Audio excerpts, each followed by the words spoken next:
ভাইরে, জীবনে শাকিব খানের মতো একটা কামব্যাক দেওয়া খুবই দরকার। এই মানুষটার ক্যারিয়ারটাই যেন একটা জীবন্ত সিনেমা, যেখানে এক সময় তাকে সবাই তুচ্ছ তাচ্ছিল্য করত, হাসির পাত্র বানাতো, আর এখন তাকে দেখলেই সম্মান দিতে হয়। একটা সময় শাকিব খানকে এমন ভাবে উপস্থাপন করা হতো, দেখে যে কেউ বলবে হাইব্রিড প্রজাতির ছাপরি। টি শার্টের উপর সেন্ডো গেঞ্জি, গলায় মোটা চেইন, হাতে চুড়ি, কানে দুল, আর রং বেরঙের পোশাক পরে যখন ক্যামেরার সামনে দাঁড়াতো তখন মনে হতো হোমমন্দিরপুর কমলাপুর ওভারব্রিজের নিচে বসে নিয়ম করে 3 বেলা খায়। কিন্তু সময় বদলেছে, আর সেই সঙ্গে শাকিব খানও নিজেকে বদলে ফেলেছেন। এখন তার পোশাক পরিচ্ছদ, স্টাইল, বডি ল্যাঙ্গুয়েজ সবকিছুতেই রাজকীয় ভাব। পরিপাটি পোশাক, আত্মবিশ্বাসী উপস্থিতি আর সংযত অভিব্যক্তি দেখে মনে হয় এই মানুষটি আসলেই সুপারস্টার। সিনেমায় যেমন রাজা, বাস্তবে এখন তার উপস্থিতি তেমনই। সময়টা ছিল 2008 সাল। বাংলাদেশের চলচ্চিত্র অঙ্গনে তখন রাজত্ব করছিলেন একমাত্র পূর্ণমাত্রা তারকা শাকিব খান। সেই সময় একটি সিনেমার জন্য শাকিব খান পারিশ্রমিক নিয়েছিলেন 31 লাখ টাকা।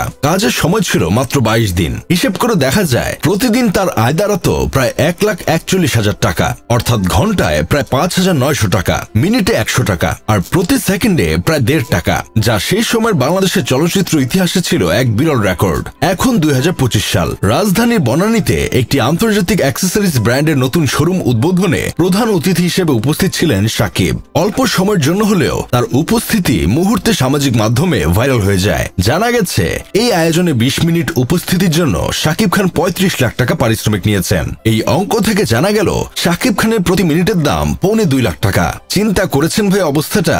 2008 সালে শাকিব খানের প্রতি মিনিটের দাম ছিল 100 টাকা, আর 2025 সালে প্রতি মিনিটের দাম 2.25 লাখ টাকা। এইসব দেখে আমার বন্ধু কেরামত বলতেছে, মিনিটের হিসাব বাদ দে। 2008 সালে আমি স্কুলে পড়তাম, আব্বা টিফিন খাওয়ার জন্য 5 টাকা করে দিত।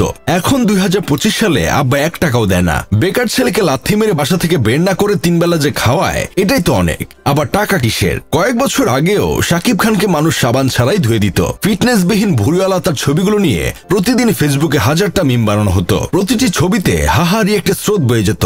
অথচ এখন অবাক করা বিষয় হলো শাকিব খানের প্রতিটা ছবিতে প্রতিটা শ্রেণীর মানুষ লাভ রিয়েক্ট দেয়। যে শাকিব খানকে একসময় অনেকে তুচ্ছ করে হিজড়া নায়ক বলতো, এখন সেই শাকিব খানই বাংলার মেগাস্টার। একসময় বলা হতো তার ভক্তরা সবাই নাকি রিক্সাওয়ালা, ভ্যানওয়ালা, অথচ এখন গুলশানের পাপাকা পরি থেকে শুরু করে গুলিস্তানের অ্যাঞ্জেল সাদিয়া সবাই শাকিব খানের ভক্ত।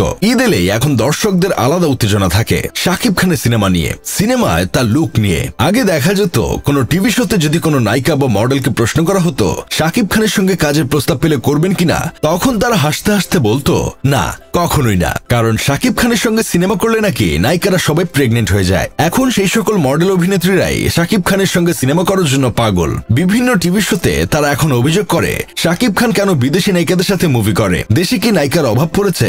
যাই হোক, শেষমেশ আমি গোলাম হোসেন একটা কাজের কথা কই। শাকিব খান যেভাবে কামব্যাক দিচ্ছে, কোনো একদিন শেখ হাসিনাও যদি এইভাবে কামব্যাক দিয়ে দেয়, তখন আমার অবস্থাটা কি হবে? আমাকে কি আয়না ঘরে নিয়ে গিয়ে ডিম থেরাপি দিবে, নাকি ফকিরাপুল ব্রিজের নিচে ফুলিয়ে কুত্তা মারবে? এটা নিয়ে খুবই চিন্তায় আছি।